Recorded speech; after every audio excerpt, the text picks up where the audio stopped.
and welcome to HN Reads. I'm Gretchen Lida. This is the show where we get to talk about horse books with horse authors. And this month, December, the last month of 2021, we have a very special guest, Robert Dover, who has this fabulous new book out, The Gates to Brilliance: How a gay Jewish middle-class kid who loved horses found success. And boy, howdy did he find success. He's a six-time Olympian. He has 4 bronze medals. And he's been a major influence throughout the sport. And he's also the first openly gay Olympian. Please welcome Robert Dover. Hey, thanks so much. Hello. Thank you so much for being here. So one of the first things I wanted to talk about is the title of the book. Can you tell us the story about how the book got its title? I sure can. Thanks for having me as well. And so The Gates to Brilliance comes from truly my biggest mentor in my life. When I was a kid, I was fortunate enough to get seen by then coach of the Olympic team, Colonel Youngqvist. And the Colonel was a 5-time Olympian in fencing, 1-time Olympian in dressage in the equestrian sport. And he was also just a wonderful man in every possible way, and a great teacher.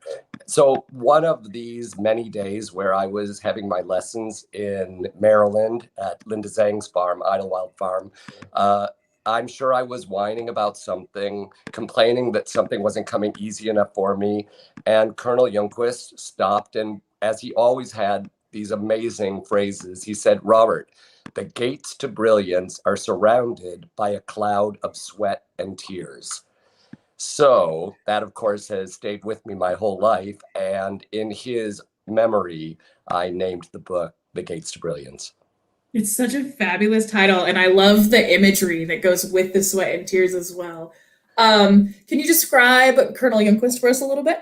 Yeah, Colonel Youngqvist was a man who sort of towered over our community in all the best ways.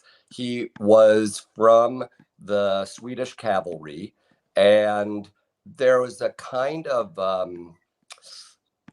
like honor in those days. You don't see so many gentlemen like that anymore, who are just incredibly honest, very giving and generous of their time, and great leaders of the sport. And so the Colonel had a quiet determination about him, but also he had like so many just amazing things. I can remember, I'll give you a perfect example. This is a guy who was the mentor of so many of the Olympians of that time period, the 70s into the very beginning of the 80s, when sadly he passed away. But he was sitting there one day in his chair watching us ride, and Kay Meredith was there, Linda Zhang was there, Hilda Gurney had been there, Lyndon Gray rode with Colonel Youngqvist. So Elizabeth Lewis, everybody that was sort of anybody was riding with Colonel Youngqvist. But one day I thought this would be fun, and I had these things called pop rocks. Do you remember what those were? Mm-hmm. These little things. So I went into the arena, and I had them in my hand. I said, "Colonel, you have to try these." And he put his hands out, and he wore like glasses. He had a lazy eye. And so I gave him those. He put them in his hand. I said, "Now put them in your mouth." He put them in his mouth. And of course, it started crackling all this. And his eye, the lazy eye, got huge. And he goes, "Candy?" And of course, he's foaming out of his mouth. But this kind of a thing was one of those things that I would remember, because he was that kind of person that you thought, oh, he's always perfect. He wasn't the kind of person that you thought, well, I can joke with him. But for a kid like me, I was in my late teens at this point, he was everything. He not only challenged me. For instance, the first day of my lessons with him, I went to him and I thought, well, I'm like all that. And I can't wait to show him how amazing I am. And he, without ever belittling me in any way, he said, "Okay, Robert, we're going to walk." And 1.5 hours later, I was just gushing water off of myself. I was sweating. I had never broken to a trot, but he would walk right next to me and he'd go, "Okay, Robert, what kind of walk is that?" And I would say, it's a good walk. He said, no. I mean, is it a collected walk, a medium walk, an extended walk? What kind of walk is it? And I go, okay, is it a medium? He said, is that a question? That was the beginning of the 1.5 hours of me walking next to him to perfect bend, to perfect connection, to talk about the rhythm, talk about the tempo, talk about the frame, talk about the length of stride, that each of those which one must own in order to have everything within our sport. So that was like the beginning of this amazing friendship, but also I revered him and still do to this day. Oh man, I would want to be a fly on the wall for that walk lesson. Yeah, Like, telling whoa. you. And then working on the different walks. Like, oh my Yeah. gosh. Like that's amazing. So there's multiple different questions that I have prepared that we could go off with right now that I'm excited about. So I'll do the first one. What is something that you've mentioned in interviews and you say in your book too that he taught you how to be around both horses and people? Can you think of a piece of advice I that think that, you find most useful? okay, with regard to horses, another thing that was one of his sayings, and I think that actually Linda Zhang probably wrote this somewhere in her arena, left it on a sign somewhere, but it was, art ends where violence begins. So, and that not only has to do with how one treats horses, but also inevitably it has to do with how one treats other people too. And unfortunately, it was also a time when the way people taught, including Colonel Youngqvist, was, even though he was a really mellow guy, I can tell you that he never yelled at me.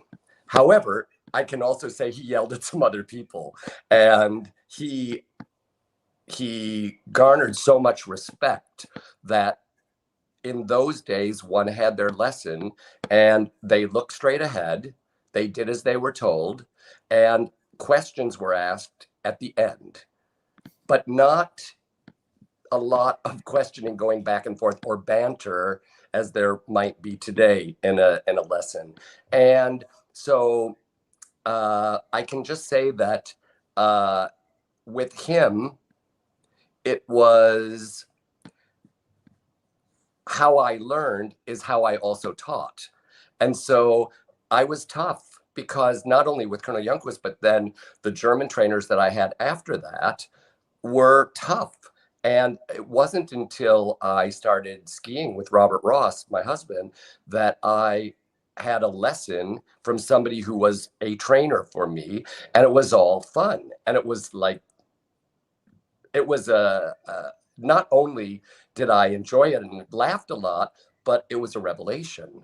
And it changed the way I taught from that point forward. So I can be extremely intense. There's no doubt about that. And I readily say I'm not everyone's trainer. And my weakest link for myself is not that I'm impatient in that I am tough that way with people, but I'm definitely intense. There's no doubt about that. Oh man, I love that phrase though. Violence, where art ends, violence Yeah, begins. yeah. Awesome, right? We'll kind of stay on this thread a little bit. I was thinking about your career and how like it kind of curtails both like the end with your mentors as the sports of the cavalry to what it is today. What are some of the big shifts kind of like you notice in how you teach differently today? What are some of the other big shifts that you've seen in dressage that are perhaps the most interesting or exciting to you right now? Yeah. You know what's so interesting is that the entire sport has shifted. The quality of horses today, the breeding programs, the sophistication with which riders ride and compete around the world from the many countries is so much greater than it was back in the day. And when I say back in the day, I'm thinking late 70s, early 80s, really up until, say, 90, 90 to 92. The sport has just changed again.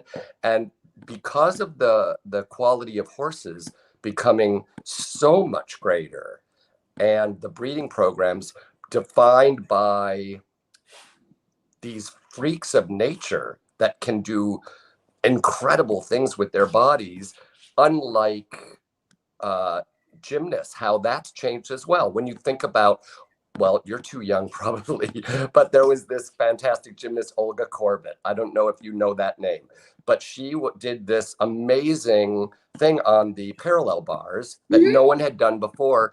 That is done now as, that's not even a trick anymore for gymnasts. That would be like gymnastics 101. And now, of course, they do so many more incredible things. Same with skating, quads, and all those things. Same with dressage. The horses are beyond the beyond now. And if you don't have that kind of a horse, it doesn't matter how great of a rider, you are not going to be competitive in the top arenas today. So, for instance, the Olympic gold medal individually with Rainer Klimke in the 1984 Olympics was just under the 70%. And think about that just under the 70% would be around 35th place now. Isn't that crazy?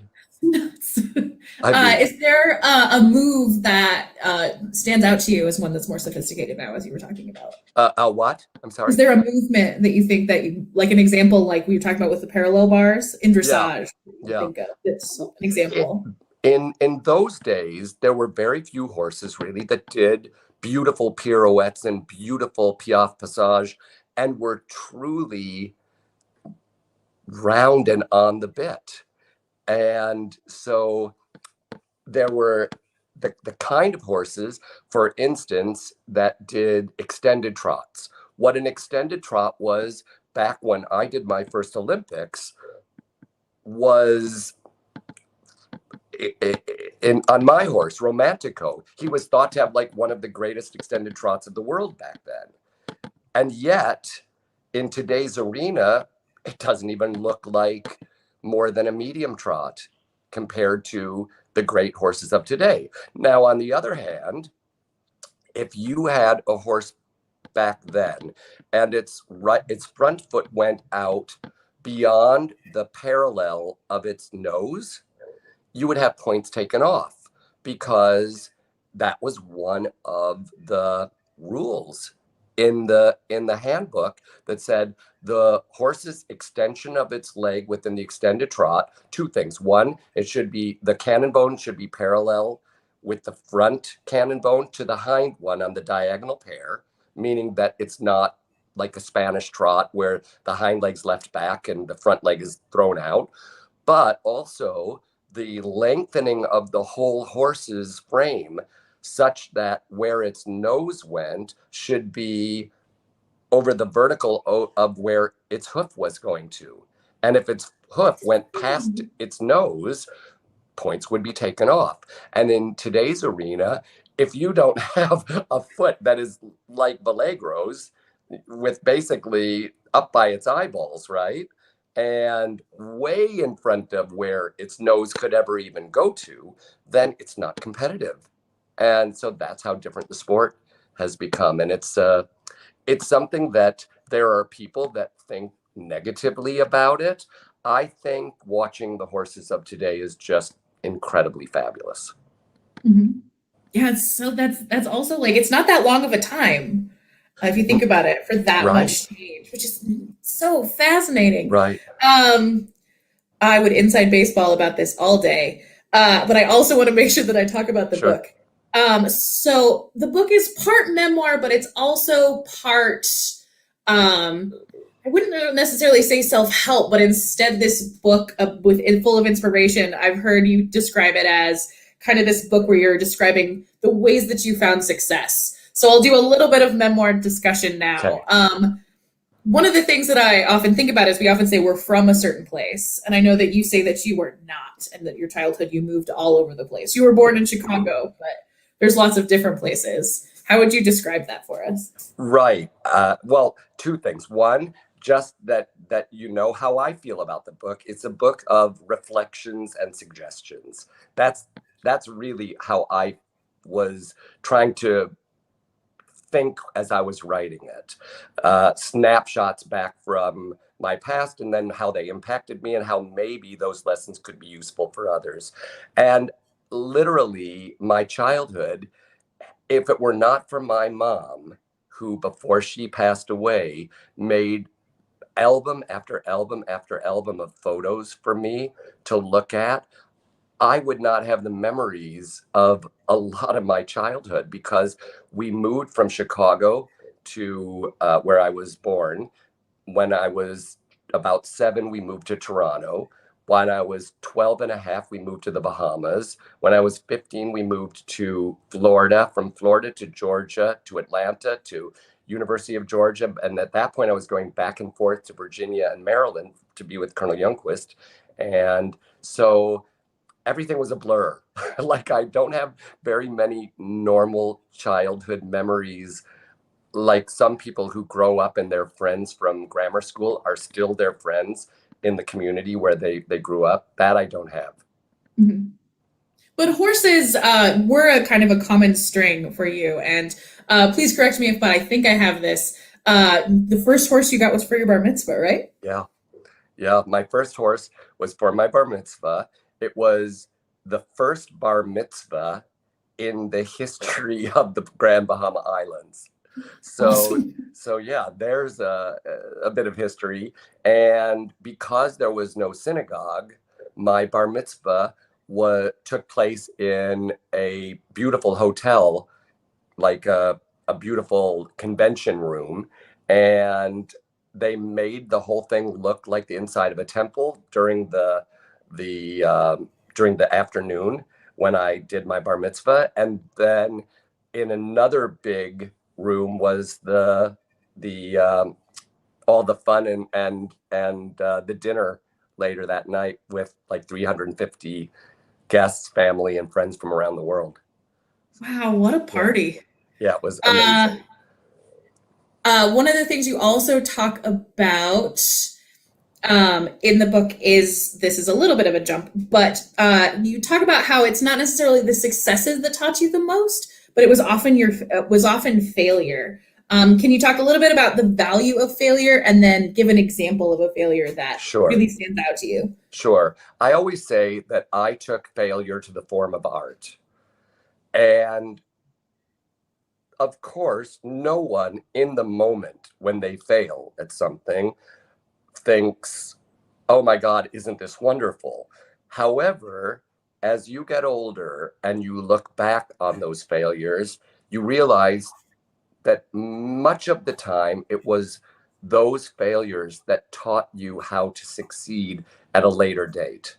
And truly, every single day of my life, there are small failures. And those small failures also are reminders and ways to learn to be even better. The big failures that I had, and I look back on those sort of lovingly, and I tell people, hey, listen, you know how you had this problem in the arena, or you know how you had this problem with school.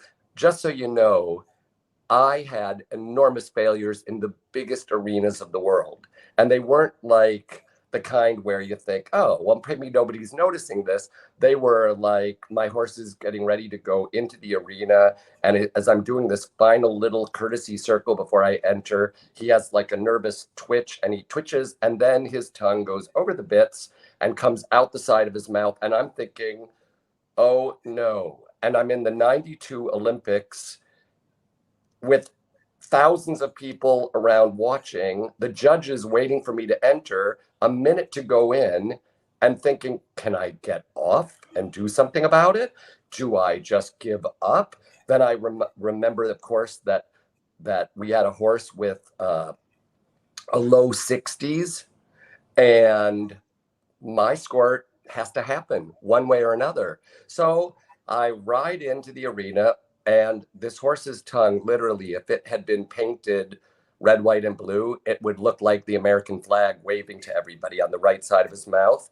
And the only thing I could do, because they're so hypersensitive from the bits when it's under their tongue, I just had to sort of move my hands forward and hope that I could ride through the Grand Prix without any contact whatsoever. And that's what I did. And luckily, this horse, so lovely, Lectron, owned by the McPhails, Mariana Walter McPhail and Melinda McPhail, that he went through the Grand Prix and did not make a whole lot of mistakes and still ended up contributing to our bronze team medal, which is that not crazy? But yeah. So, but that kind of a failure, it was a huge lesson. What was the big takeaway for me was what had happened.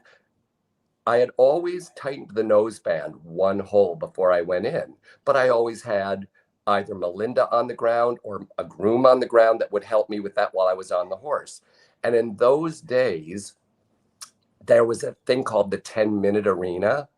And this 10-minute arena you would go into in those last minutes before entering the main stadium, and no one could touch your horse, which of course in today's arenas, nobody ever, that wouldn't even occur to people now. But that was the rule back then because they were afraid that someone might do something. I don't know what they thought they would do, but they might give them something beyond sugar. So I was in this 10-minute arena, and I remembered that nobody had tightened that noseband one hole. And I yelled up to our coach, Herbert Raybon, Herbert, what do you think? Should I get up and do it? He goes, no, he looks good. Sort of waved me, yeah, he looks great. And he did look great. But that was the big takeaway in that moment. I should have done what was in my gut. And I will tell you that bigger takeaway, go with your gut when you're at the arena, and don't ride just with the thoughts of the coach at that point. You are the person that trained your horse. You are the person that has competed your horse. You live with your horse and love your horse. You know it best. Don't let somebody else's thought supersede your own gut instincts. There you have it. Oh, that's such a good lesson and such a good story. And it's just like the unflappableness of like, nope, this is happening right now, like that, and like the thought of I'm having so many feelings about the bit right now. I'm like, whoa. The other thing that I was also thinking about as we were talking is why dressage. I know that this is going to sound really horrible, but my dog is about to have a fit, so I'm just going to open the door for 1 sec, okay? Of course, take care of yourself. That Simon is calling. Okay, out. Also, audience, if you have any questions for Robert, we would love to hear them. Oh my gosh, only my dog can upstage just about everybody. That's what schnauzers are for, right? Yeah, I love him to death. So you started riding, and I know the person that introduced you to horses got into hunters, right? Right, yes, she did. And you chose dressage. Why did you choose dressage? Well, somehow I gravitated toward it. When I started, it just so happened that the barn that she took me to for my first lessons was a stable called Trekanen Farms. And a German lady, Gerda Friedrichs, was bringing over really some of the very first German horses and importing them into Canada. And her trainer that worked with her, again, another German, put me on the lunge line, and it was a very dressage oriented stable. So that was the beginning. Then when I got my horse at 13, my British Pony Club instructor, Myra Wagner, also loved dressage, and we literally did everything. We did jumping, polo, endurance, really did beach rides, bareback, and taking people down to the beach. My horse and I did everything, but I had a love right away of the of the intricacies of dressage and the control of the horse with that, making them sort of one with you. So I loved it. And then, but the thing that really sold me was every time I would go on cross country, I would get lost. I am pathetic with direct a sense of direction. Like I still to this day, I have zero sense of direction. People tease me all the time, but I will come out of a hotel room and have to look left and right and think for a second which way the elevators are. And if I am going faster than like a canter and not enclosed in a rectangle, I will get lost. And finally, as a pony clubber and my A Pony Club rally, I did a great dressage test and won. I went clean cross country. I went clean stadium jumping. However, before you go cross country, you have to go around a 10-acre field where it's mowed the whole way around. And there are the green and the red flags to keep between. And you basically just go around the rectangle. And 2/3 of the way around, I saw a little tiny flag. But it was one of those things that they hang for property, the edges of property. And off I went on a little trail and down a stream and over a stream. And I'm thinking, I don't remember this in Roads and Tracks. And so I got back finally, back up the stream and back to the end, but I had gotten 120 time faults on Roads and Tracks, this trot around in a field. And the regional supervisor came up to me and she was amazing, Southern lady. And she said, Robert, honey, you are really good in a rectangle inside that arena. You need to stick with that and forget about this cross country and 3-day eventing. And I did. That's what clinched it. I like this also feeds really nicely into the idea of failure that we were talking about. It's almost as if that failure both helped to guide you and like solidified the thing that was the most important. Yeah. And at that point, I was already riding with Colonel Youngqvist and Elizabeth Lewis and the gang that were up in Maryland that were just amazing. And so I was already heading that way anyway, but that clinched it for sure. So great. So you were also the first openly gay Olympian. Can you tell us a little bit about that experience? It was also in 1988, which is Yeah. amazing. So I was actually openly gay to my friends and family way before that, back in say by 83, 84.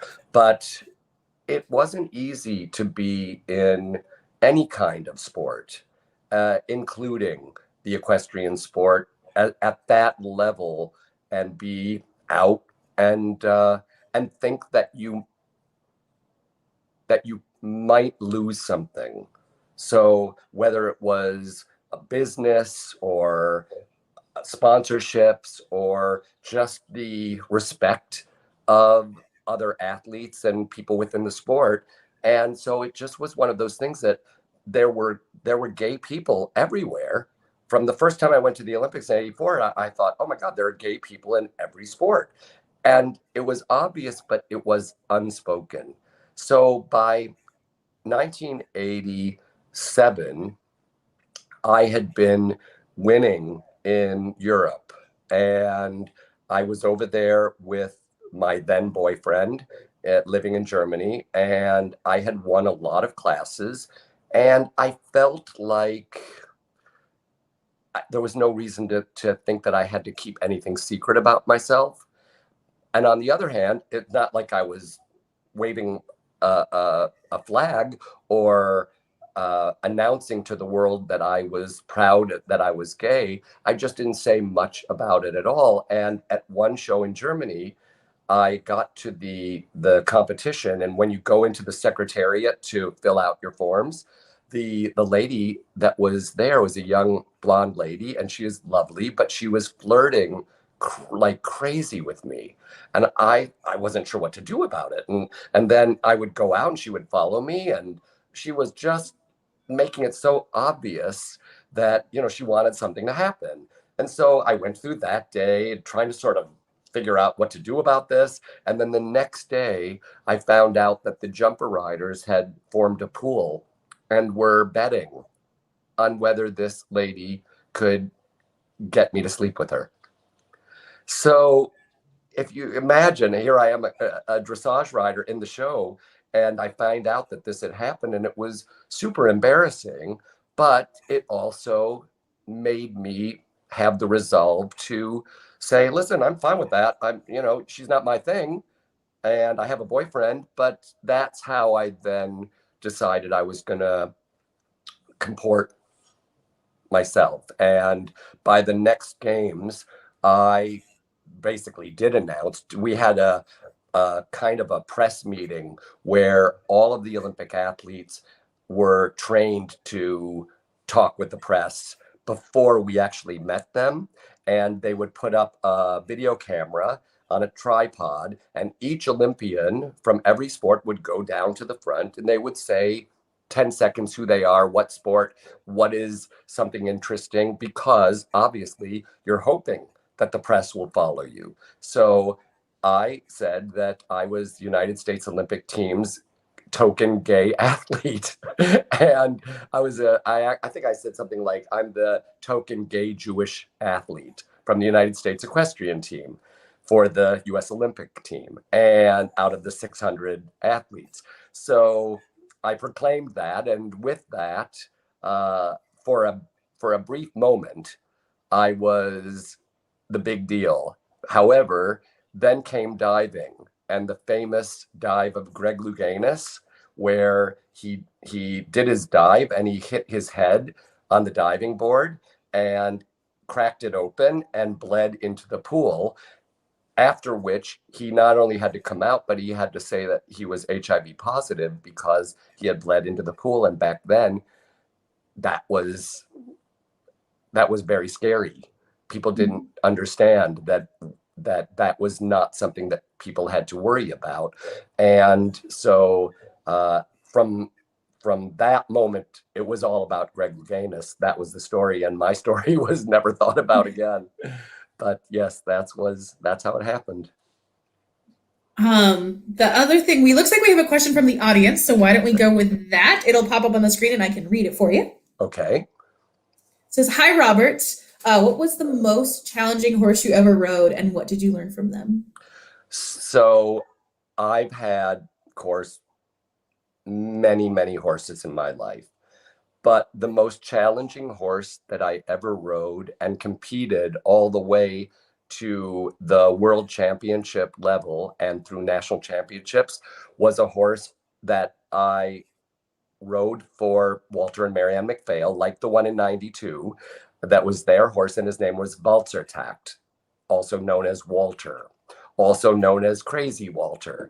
And he was beautiful and had a lot of gifts, but he was the kind of horse that when anything happened, not only would he flip a switch and decide that he was going to act out, he had no sense of self-preservation. So when things went south, he could run into a wall or get his front legs over a 3-foot fence around the dressage arena, and you would end up on both sides of it. He would on our first trip to Europe in 85, the end of 85, the end of 86, he decided when we were about to unload off of the plane that he was going to come up in front with me, where I was with in the front of the 3 horses and he was in the center, and he leapt with his front legs over to come into the little compartment in the front of the container. Then he flew backwards trying to lay down, but of course he was tied. So you can, and the thrashing and the whole thing, and he ended up with like 120 stitches, and I ended up being all cut up. And that was the kind of horse he was. And yet, for some reason, I felt like I had to train him. And we ended up doing the national championships and winning the United States Grand Prix championships twice. as well as winning in Stockholm and in various shows through Europe and going to the World Equestrian Games in Stockholm with me. Isn't that crazy?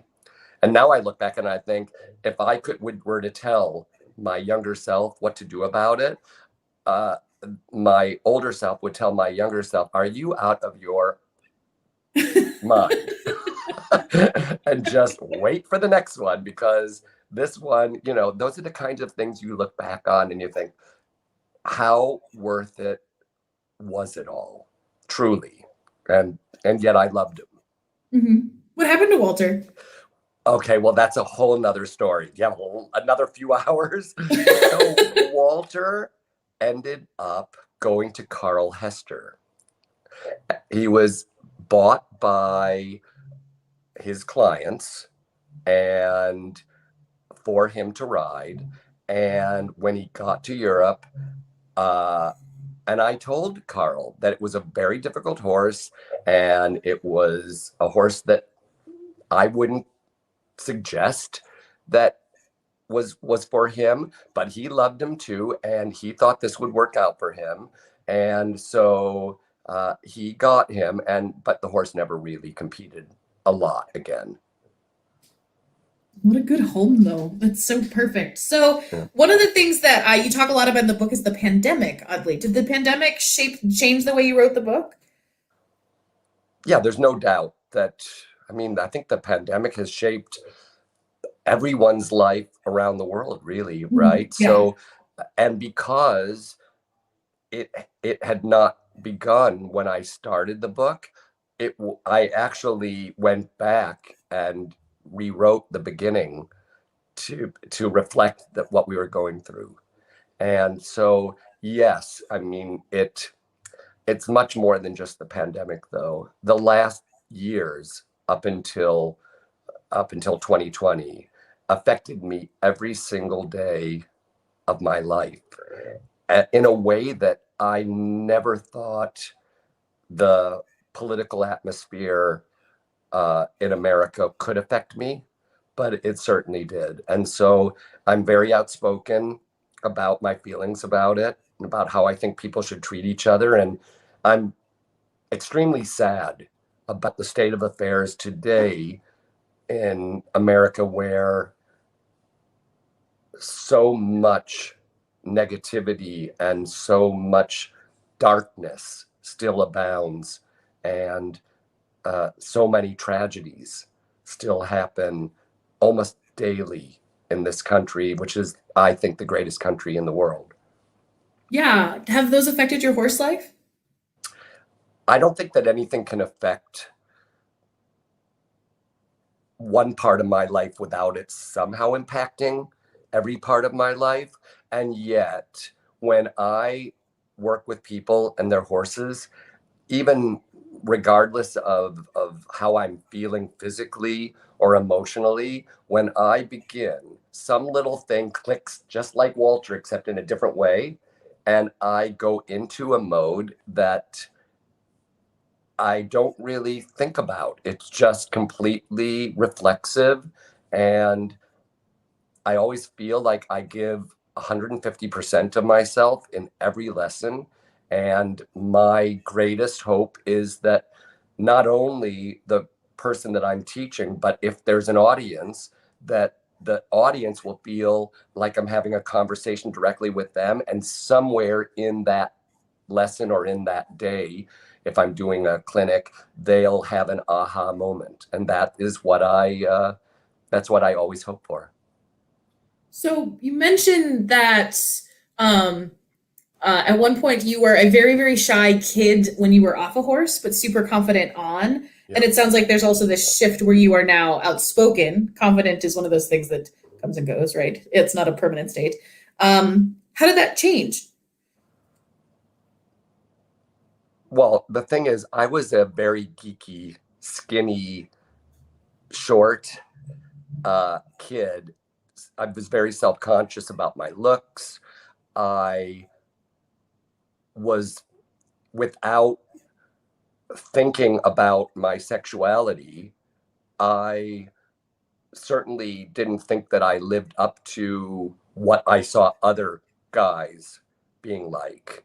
And the way my life was back then, for instance, in a private Methodist school when I was in my early teens in the Bahamas, to then being at University of Georgia with 6 freshman football players on my in that dormitory, and with them all on my floor, and they're like 265 pounds and 6'6", and they talk like this, and I had no idea even what they were saying. I had been in the Bahamas and in Canada, and not speaking or being too close with many people other than with the horses. And then all of a sudden I'm with these guys that are talking, like, Robert, where did I had no idea. And I thought, okay, well, when they speak English, then I'll answer. And until then,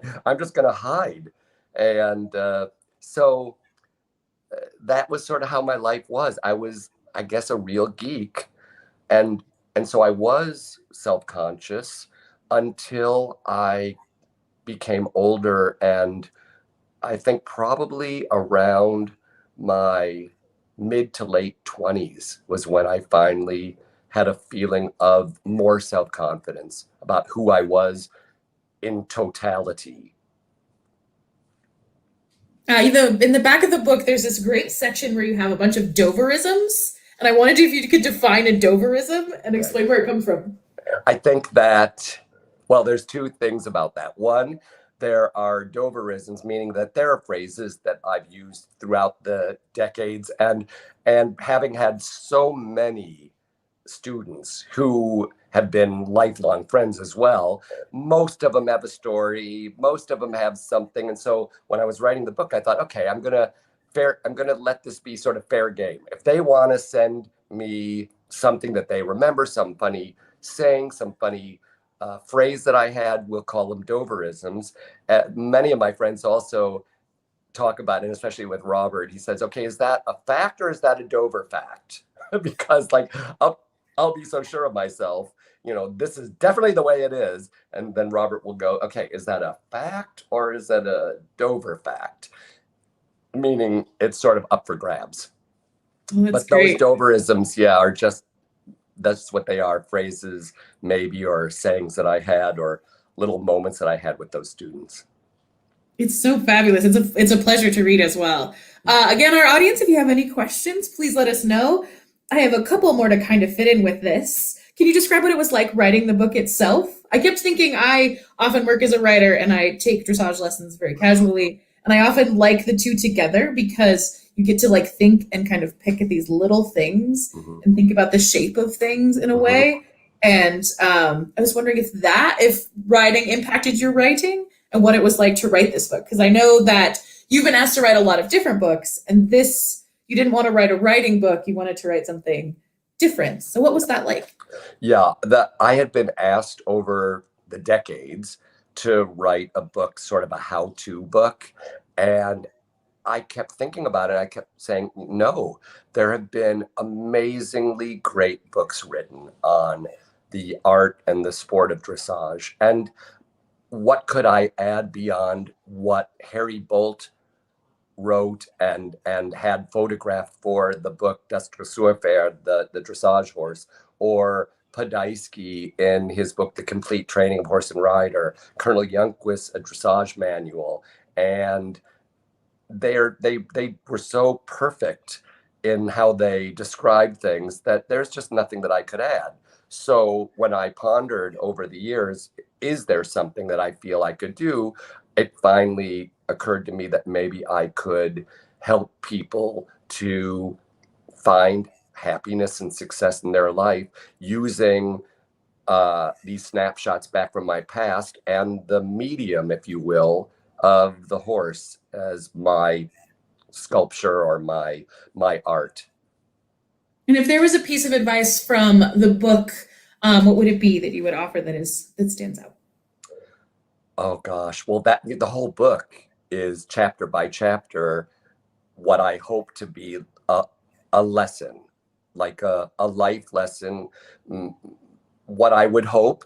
is that people might read my book, and rather than having to go through some of the stuff that I went through, not to say that everybody isn't going to have their failures, their losses, because to be alive in any world, in any generation, is to go through all of those things. There will be losses, there will be failures, there will be heartache, there will be sadness, but there also is, in every instance, the choice to be joyful, to look at it and say, what can I learn from it?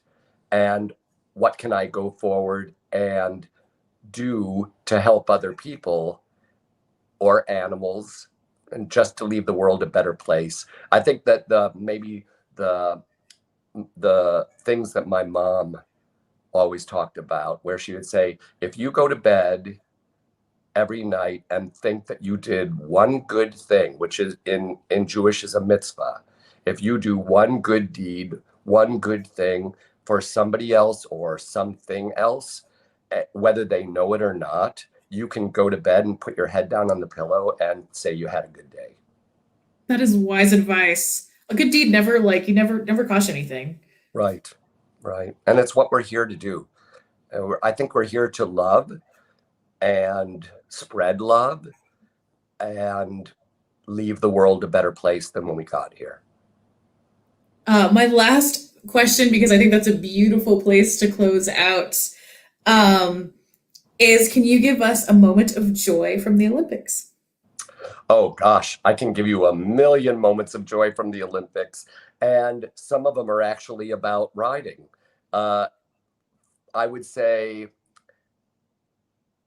the the moment when I knew our team in Rio was going to have that medal, what was so interesting is I knew we had the medal even without Laura, who was our clinch pin for the medal.